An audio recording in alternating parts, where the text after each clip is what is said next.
Buen día, profesor. El día de hoy hablaré sobre las fases hidrodinámicas del ciclo cardíaco.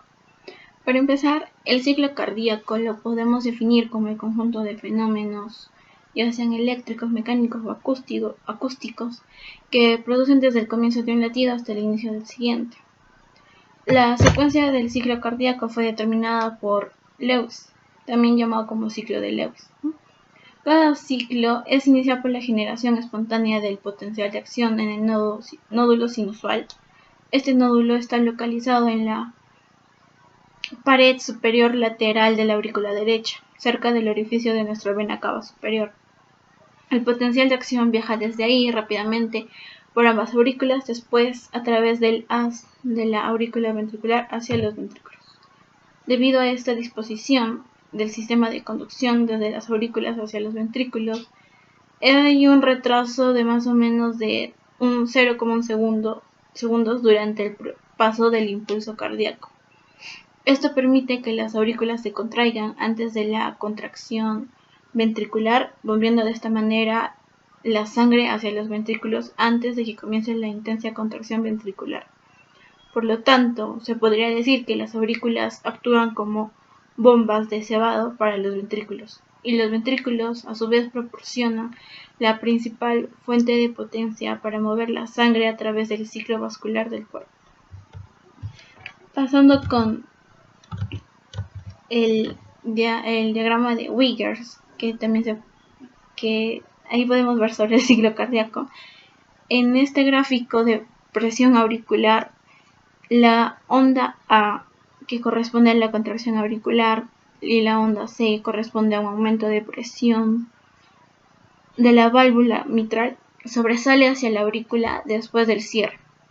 En el electrocardiograma, la onda P corresponde a la despolarización auricular a las ondas QRS. Corresponde a la despolarización ventricular, y la onda T que corresponde a la repolarización ventricular. En el fonocardiograma, el sonido etiquetado como 1 contribuye al sonido cardíaco S1 y a la reverberación de la sangre por el cierre repentino de la válvula mitral.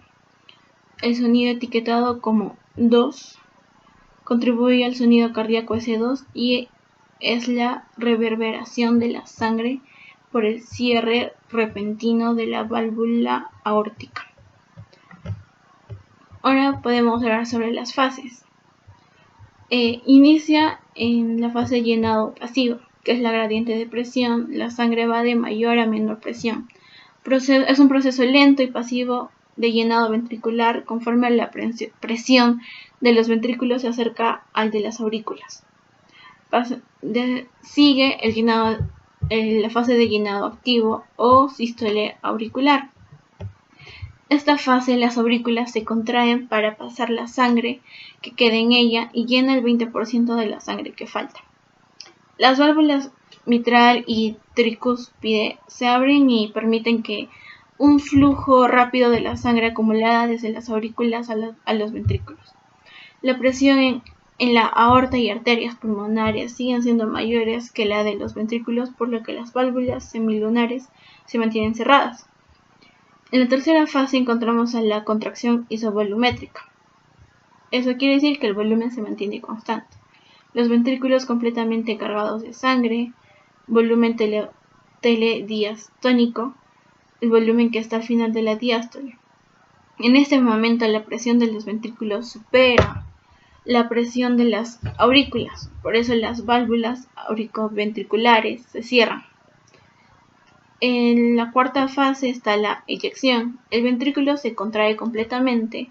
La presión de los ventrículos supera la presión de las arterias, lo que hace que las válvulas sigmoideas se abran y la sangre sea bombeada hacia el organismo. Como último está la relajación isovolumétrica.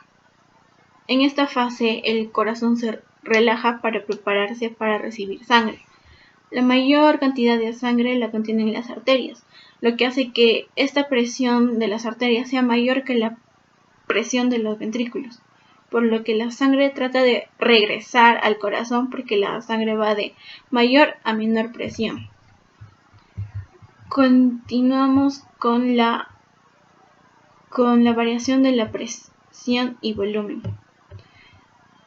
Este esquema es una forma de representar los cambios de presión y el volumen que ocurren en el ventrículo durante cada latido cardíaco. Es la gráfica presión-volumen, como se le conoce. Acá podemos observar y construir a partir del diagrama de Wickers anteriormente presentado, graficando la presión del ventrículo contra el volumen ventricular que encontramos en las diferentes fases del ciclo cardíaco. Desde el punto A hasta el punto B podemos observar que empieza con un volumen de 50 mililitros y una presión diastólica de 2 a 3 milímetros de mercurio. Son 50 milímetros porque es el volumen telesistólico, mientras que la sangre venosa fluye al ventrículo izquierdo desde la aurícula. El volumen ventricular aumenta hasta los 120 milímetros, denominado volumen telediastólico, un aumento de 70 mililitros. Podemos ver la presión diastólica aumenta de 5 a 7 milímetros de mercurio. En la segunda imagen podemos ver desde el punto B hasta el punto C. Aquí se ve que no se modifica el volumen del ventrículo porque todas las válvulas están cerradas. Sin embargo, llega un punto donde la presión intraventricular aumenta hasta igualarse a la presión que hay en la aorta. Como podemos observar, hasta un valor de 80 milímetros de mercurio, lo que indica el punto C.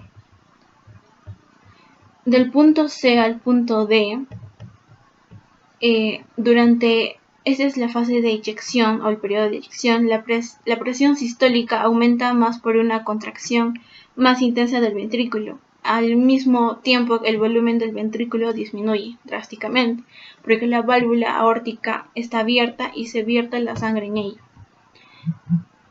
Del punto D al punto A, al terminar el periodo de eyección, se cierra la válvula aórtica y la presión ventricular disminuye de nuevo hasta el nivel de la presión diastólica. La línea de D a A refleja la disminución, como podemos observar, la disminución de la presión ventricular sin cambios de volumen. Así el ventrículo recupera su valor inicial, en el que quedan aproximadamente 50 milímetros de sangre en el ventrículo y la presión auricular está entre 2 y 3 milímetros de mercurio. Gracias.